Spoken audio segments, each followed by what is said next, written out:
तीर्थास्पदं शिवविरञ्चिनुतं शरण्यं वृत्यार्तिहं प्रणतबालभवाब्धिपोतम् वन्दे महापुरुषते चरणारविन्दम्।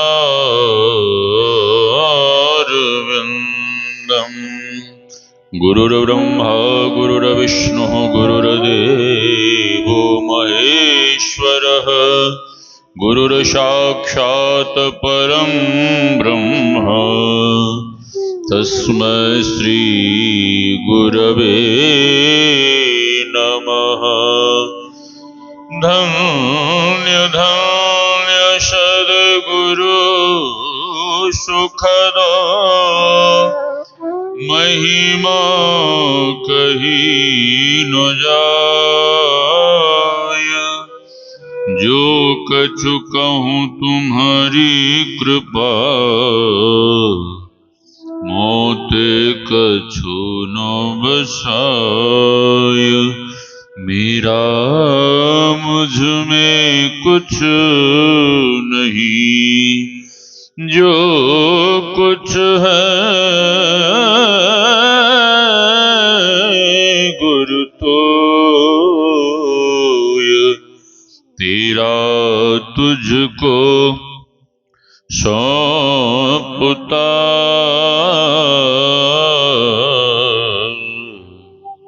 क्या लागेगा मोर। तेरा तुझको सौंपता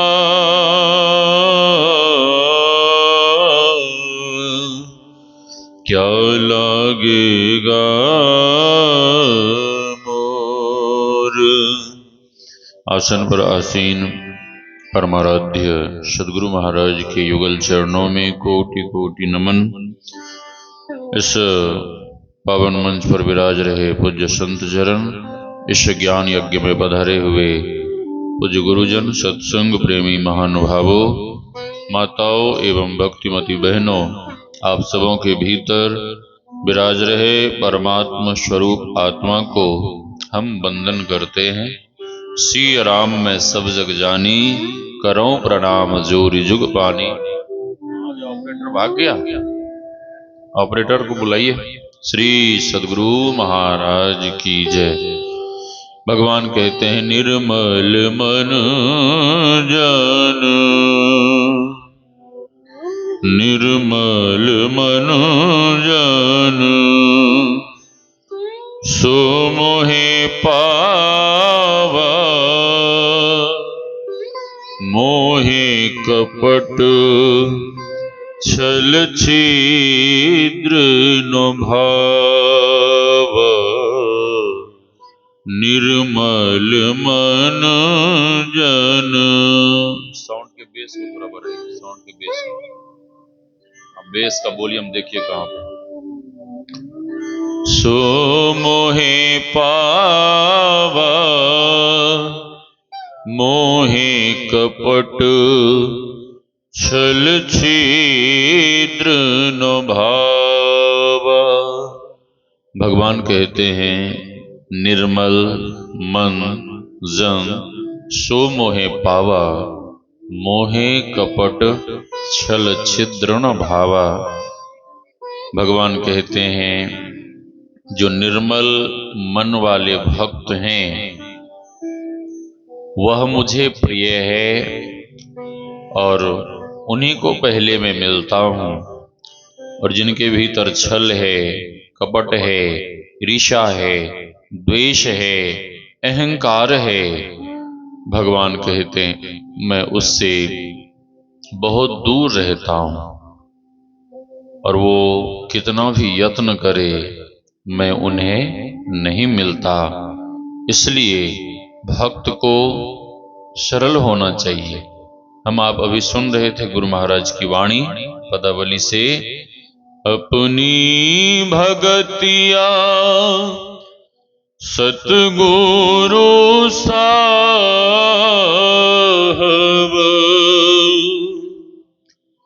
मोहि कृपा करी देहु हो। युगन युगन भव भटकत बीते, अब भव बाहर लेहु हो। युगन युगन भव भटकत बीते,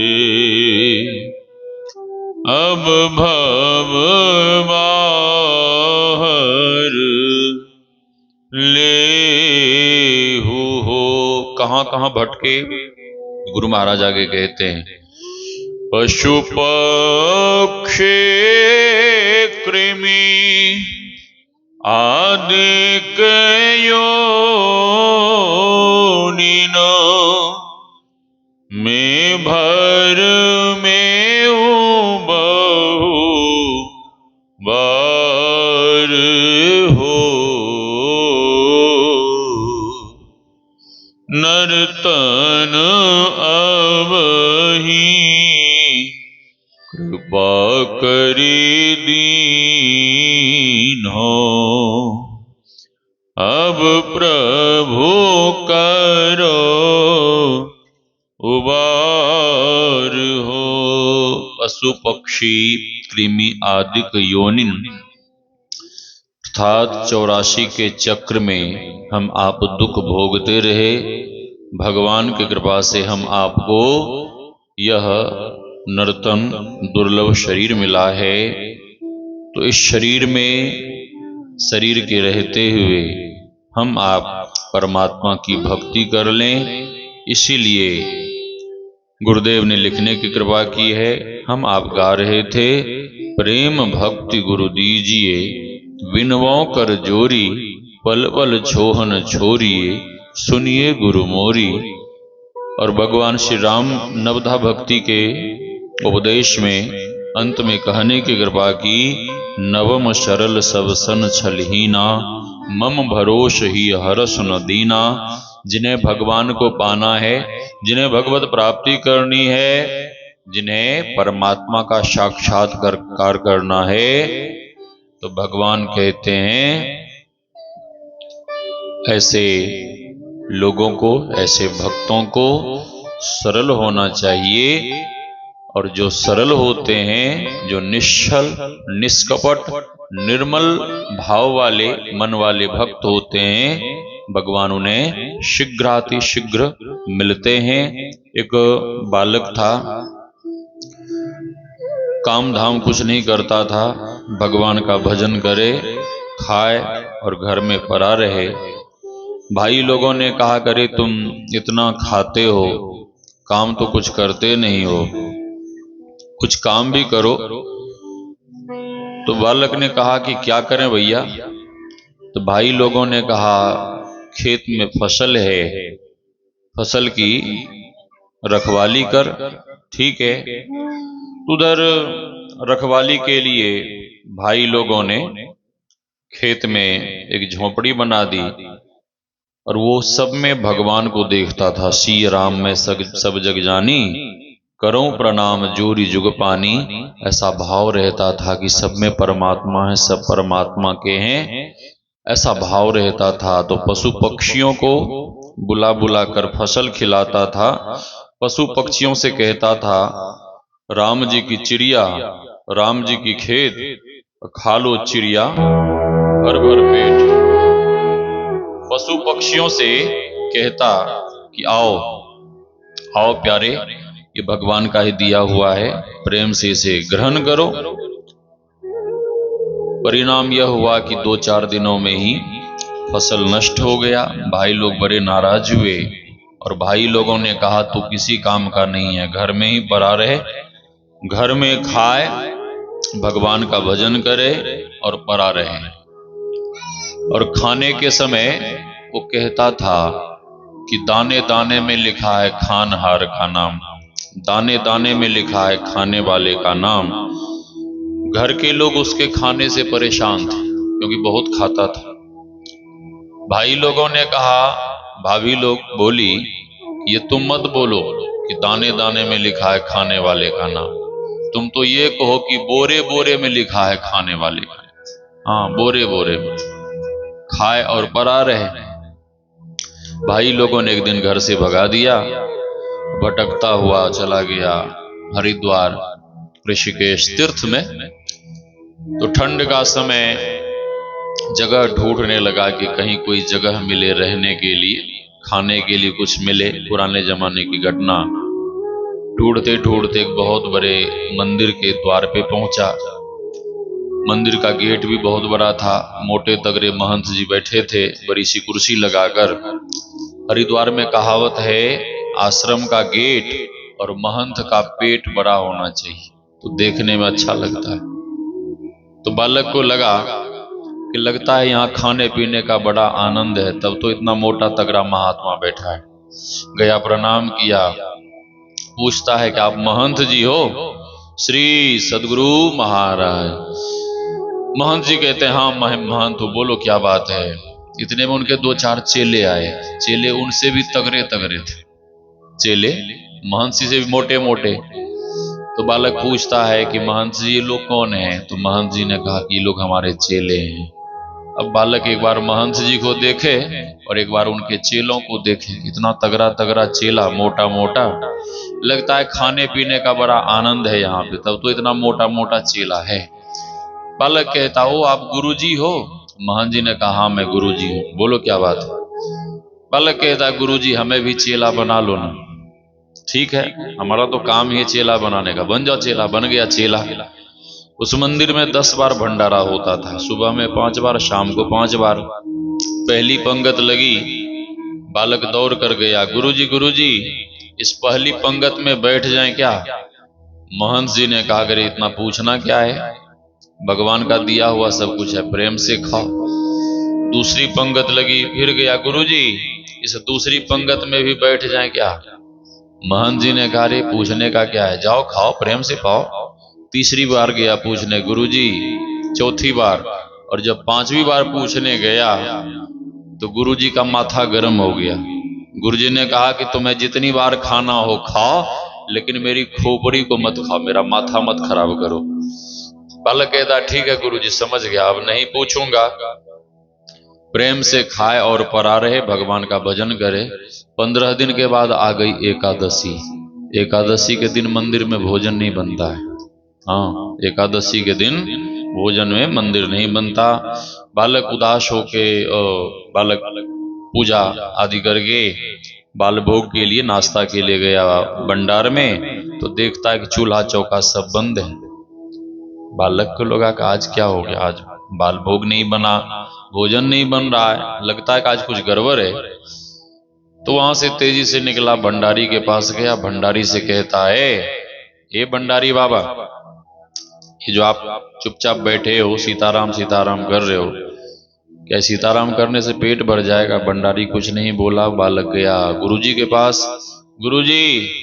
गुरुजी ने पूछा, क्या बात है? बालक कहता है, गुरुजी आज का दिन हमें गड़बड़ लग रहा है। महंत जी ने पूछा, तुम्हें क्या गड़बड़ लग रहा है? आज तो बढ़िया दिन है, एकादशी का दिन है, भगवान के भजन पूजन का दिन है। गुरुजी आज बाल भोग नहीं बना, भोजन नहीं बन रहा है। गुरुजी ने प्रेम से समझाया, गरीब बालक, आज एकादशी है, उपवास करो, भगवान का भजन करो, एकादशी करो। तो बालक कहता, गुरुजी भूखा रहना पड़ेगा? हाँ। उपवास करना पड़ेगा? हाँ। तो बालक हाथ जोड़ कर कहता है, गुरुजी आपके तो बहुत सारे चेले हैं। बालक गुरुजी ने कहा, हाँ। तो बालक कहता है, गुरुजी उन सभी चेलों से एकादशी करवाओ, लेकिन हमसे मत करवाओ। गुरुजी ने पूछा, क्यों? तो चेला कहता है, गुरुदेव आपने यदि आज हमसे एकादशी करवा ली तो भूख से आज ही मैं मर जाऊंगा, द्वादशी नहीं देख पाऊंगा। तो गुरुजी ने कहा कि तू इतना भूखा एक दिन भूखा नहीं रह सकता ना गुरुजी। ठीक है, भंडारी को बुला, भंडारी को बुलाया। सुनो, इसे दाल चावल आटा तेल मसाला दे दो। झोली भर के दे दिया। सुनो, जंगल में चले जाओ और बट वृक्ष के नीचे भोजन बना लेना। जाने लगा। गुरुजी कहते सुनो सुनो, भोजन ऐसे मत करना। श्री सदगुरु महाराज की जय। भोजन ऐसे मत करना। भोजन भगवान को भोग लगा के तब भोजन ग्रहण करना। बात बिल्कुल सही है। आप लोगों के यहाँ भोजन का भोग लगता है क्या? भोजन प्रसाद जब जब बनता है भोग लगता है? हाँ, माता जी इशारा कर रही, हाँ लगता है। लगता है तो अच्छी बात है, नहीं लगता है तो लगाना चाहिए। क्यों? भोग लगाने से अन्न में जो दोष होता है वो दोष समाप्त हो जाता है, इसलिए भोग लगाना चाहिए। तो बालक पूछता है कि गुरुजी, भोग तो लगाऊंगा लेकिन कितने भगवान आएंगे, कितने भगवान? तो गुरुजी ने कहा, घरे मूर्ख कही का, भगवान 10-20 थोड़े ना होते, भगवान तो एक ही होते हैं। हाँ गुरुजी समझ गया, एक भगवान आएंगे। गया, जीवन में कभी भोजन नहीं बनाया था, भूखा तो मरता नहीं, और मरता क्या नहीं करता। भोजन बनाया, भोजन बनाकर सारा भोजन केले के पत्तल में परोस दिया और मन में सोचने लगा कि भगवान कितना खाएंगे, भगवान थोड़ा सा खाएंगे, बाद बाकी जो भी भोजन बचेगा वो सारा भोजन हम अकेले टकार जाएंगे। भोजन परोस कर लगा भगवान को पुकारने, राजा राम आइए, सीता राम आइए, मेरे भोजन का भोग लगाइए। राजा राम आइए, सीता राम आइए, मेरे भोजन का भोग लगाइए। 2-4 बार ही पुकारा कि भगवान लक्ष्मण भैया और जानकी मैया के साथ वहां प्रकट हो गए। अब तो बालक एक बार भोजन की तरफ देखे और एक बार भगवान की तरफ देखे कि हे भगवान, गुरुजी ने कहा था कितने भगवान आएंगे, कितने आए, कितने? 3 आ गए। अब बालक परेशान कि हे भगवान, गुरुजी की बात काटकर, माता जी से बाद में कीजिएगा, सब मत करिए अभी बीच में, सत्संग के बीच में नहीं आइए। श्री सदगुरु महाराज।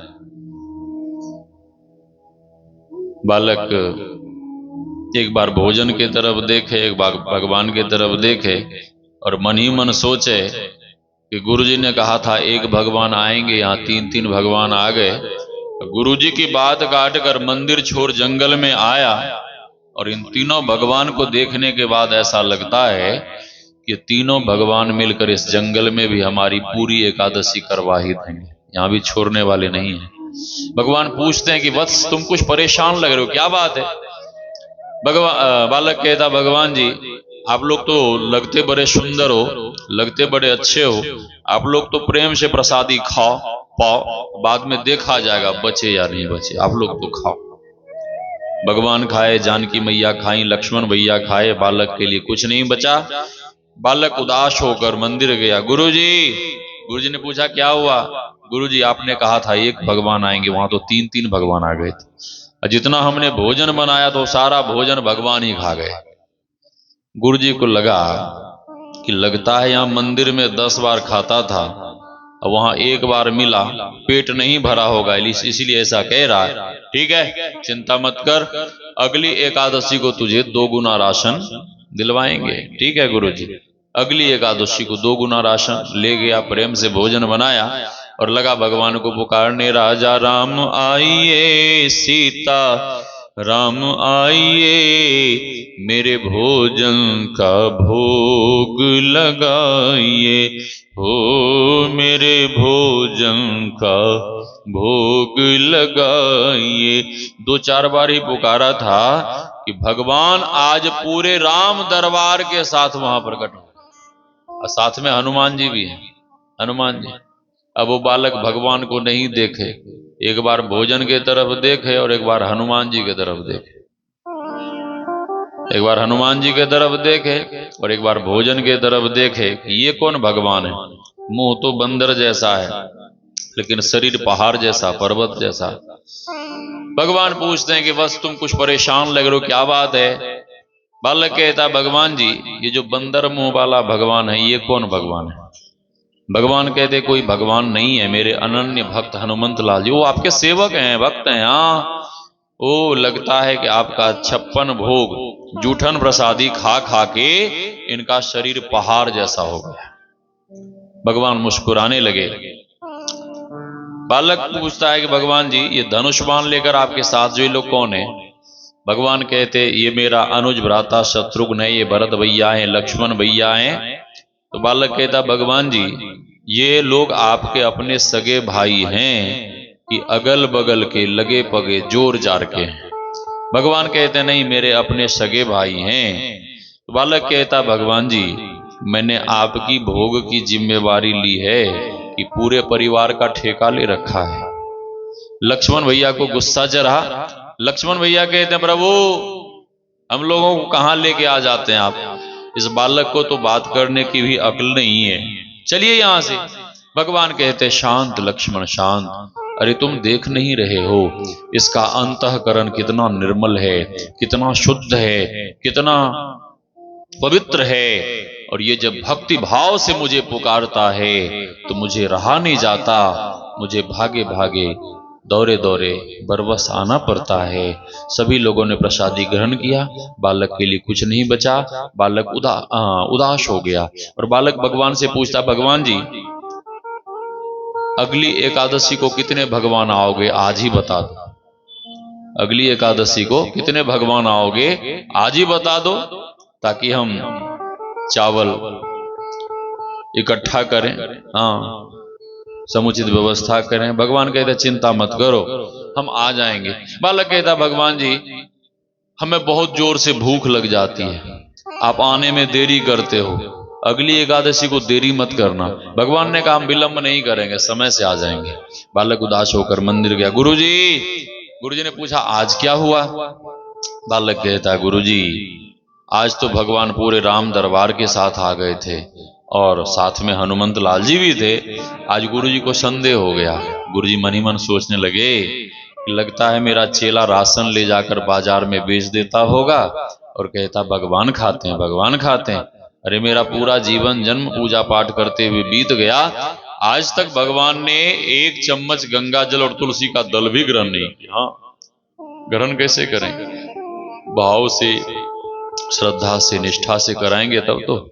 हाँ, भगवान तो भाव के भूखे हैं। भगवान कहते हैं भाव का भूखा हूं मैं, भाव ही बस सार है, भाव से मुझको भजे तो भव से बेड़ा पार है। अन्न धन और वस्त्र भूषण कुछ न मुझको चाहिए, आप ही हो जाए मेरा बस यही सत्कार है। भाव बिन सुनी पुकारे मैं कभी सुनता नहीं, भाव वाले भक्त का भरपूर मुझ पर भार है। गुरु जी कहते हैं चिंता मत करो, अगली एकादशी को जूट वाली बोरी में तुझे राशन भरवा कर देंगे।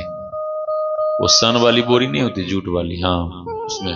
ठीक है गुरु जी, अगली एकादशी को जूट वाली बोरी में राशन भरवा कर गुरु जी उस चेले के सर पे लोड करवा देते हैं। और चेला टकता झुकता गया और कट्टा को गुस्सा के मारे पटक दिया कि आज भोजन ही नहीं बनाएंगे, देखते हैं भगवान कैसे खाएंगे। आज भोजन ही नहीं बनाऊंगा, देखता हूं भगवान कैसे खाएंगे। कट्टा को पटक दिया। गुरुजी को संशय हुआ था। गुरुजी दबे पांव पीछे पीछे आ रहे थे। बालक भगवान को लगा पुकारने, राजा राम आइए, सीता राम आइए, मेरे भोजन का भोग लगाइए, हो मेरे भोजन का भोग लगाइए। बालक एक दो बार ही पुकारा था कि भगवान आज पूरे राज समाज और बांदरी सेना सहित हजारों हजार की संख्या में पधारे।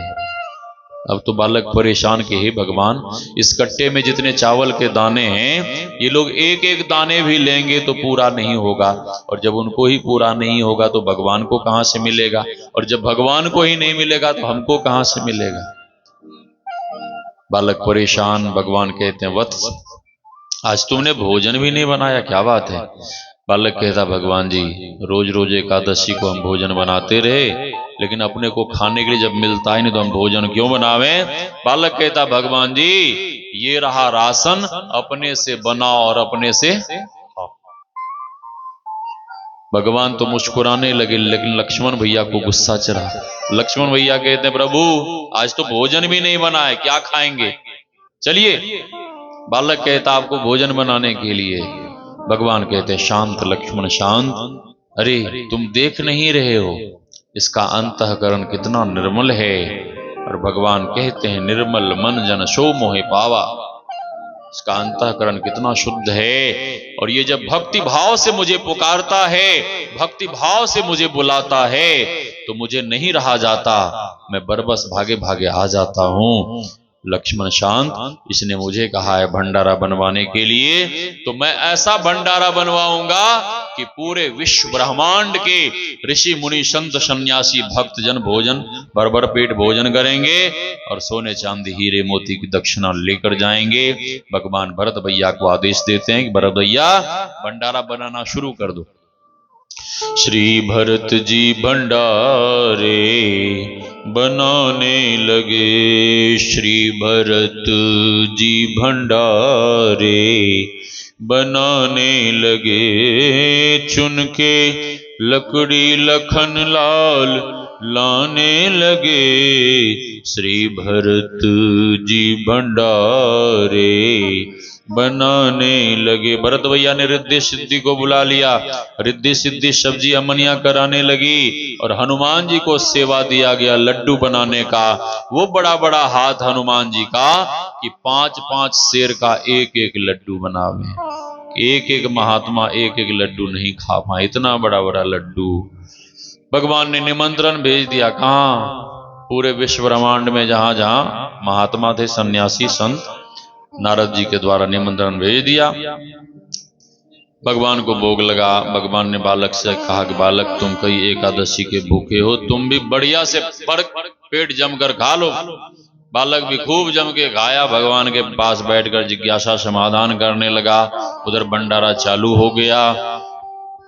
हजारों हजार महात्मा योग बल से तब्बल से आ रहे हैं, भर भर पेट भंडारा खा रहे हैं और सोने चांदी हीरे मोती की दक्षिणा लेकर जा रहे हैं। गुरुजी को संशय हुआ था, गुरुजी दबे पांव पीछे पीछे आए। गुरुजी ने देखा इतना बड़ा भंडारा किसी राजे महाराजे के भी बश का नहीं है, इतना बड़ा भंडारा आखिर कौन कर रहे हैं। फिर मन में वह देखे मेरा चेला क्या कर रहा है। गुरुजी को भंडारा दिखे, भंडारे वाले महात्मा दिखे, दान दक्षिणा दिखे, सब कुछ दिखे, लेकिन भगवान ही नहीं दिखे। सब कुछ दिखता था लेकिन भगवान ही नहीं दिखते थे। क्यों? बालक महंत जी के मन में हुआ कि देखे मेरा चेला क्या कर रहा है। चेले के तरफ जब दृष्टि जाती है, देखते हैं कि चेला किसी से बातें कर रहा है। गुरुजी पूछते हैं कि वत्स तेरे सामने तो कोई नहीं है, तू बातें किससे कर रहा है। गुरुजी के बालक कहता है कि गुरुजी आप कैसी बातें कर रहे हैं, आप देख नहीं रहे, सामने भगवान विराज रहे हैं, लक्ष्मण भैया विराज रहे हैं, माता जानकी विराज रही हैं, लक्ष्मण भैया चवर डुला रहे हैं, आप देख नहीं रहे। बालक की बातों पर महंत जी को विश्वास हो गया। आपसे कोई झूठ बोले तो आपके मन में संशय होगा कि ये हमसे झूठ बोल रहा है। यदि कोई सत्य बोले आपका हृदय कहेगा कि नहीं ये सच्चा बोल रहा है, ठीक बोल रहा है, सत्य बोल रहा है। महंत जी को विश्वास हो गया कि सचमुच में भगवान यहाँ पे हैं, लेकिन मैं कैसा अभागा, मैं कैसा अधम। भगवान मेरे शिष्य को दर्शन दे रहे हैं, भगवान मेरे शिष्य से बातें कर रहे हैं, लेकिन भगवान हमें दर्शन नहीं दे रहे हैं। महंत जी दर्शन की प्यास में रोने लगे। हरि दर्शन की प्यासी अखियां, हरि दर्शन की प्यासी, देखियो चाहत कमल नयन के को, निश दिन रहत उदासी, हरि दर्शन की प्यासी। महंत जी रोने लगे। चेले ने कहा कि गुरुजी आप क्यों रो रहे हैं? गुरुजी रोते हुए कहते हैं कि वत्स, मुझे भगवान के दर्शन नहीं हुए। बालक कहता भगवान जी मुझे दर्शन दे रहे हैं तो आप मेरे गुरुजी को दर्शन क्यों नहीं दे रहे हैं? भगवान कहते हैं कि वत्स, मैं तो तेरे गुरुजी के सामने हूं, लेकिन तेरे गुरुजी को मेरा दर्शन नहीं हो रहा, तो मैं क्या करूं? इसमें हमारी क्या गलती है?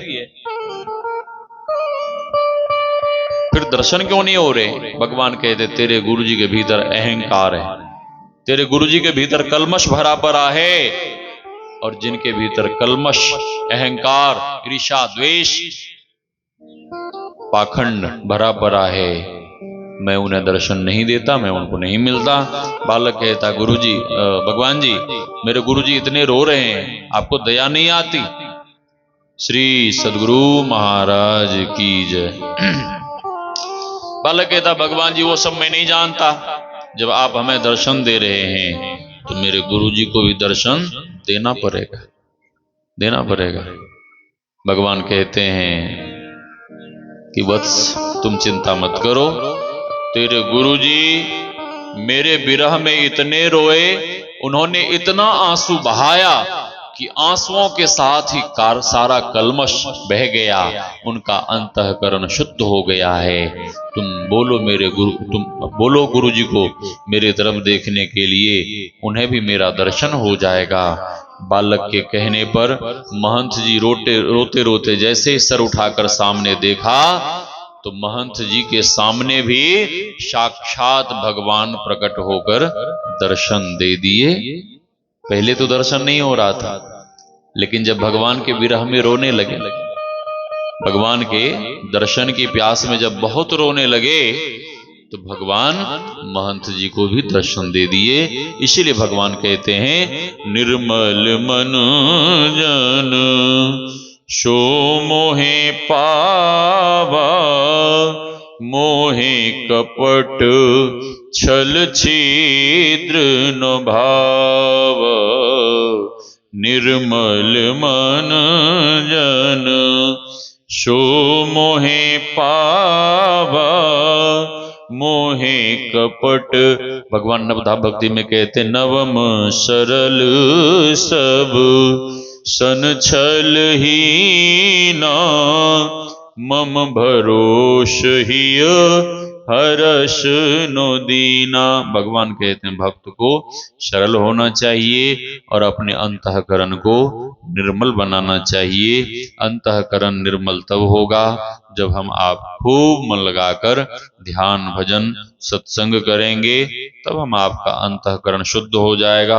और जैसे ही अंतःकरण शुद्ध होगा वैसे ही हम आपका भक्ति में प्रवेश होगा, और जैसे ही हम आप भक्ति में प्रवेश करेंगे हम आपको भगवान के दर्शन हो जाएंगे। अधिक नहीं कहते हुए वाणी को विराम। बोलिए श्री सद्गुरु महाराज की जय, श्री सद्गुरु महाराज की जय, श्री सद्गुरु महाराज की जय।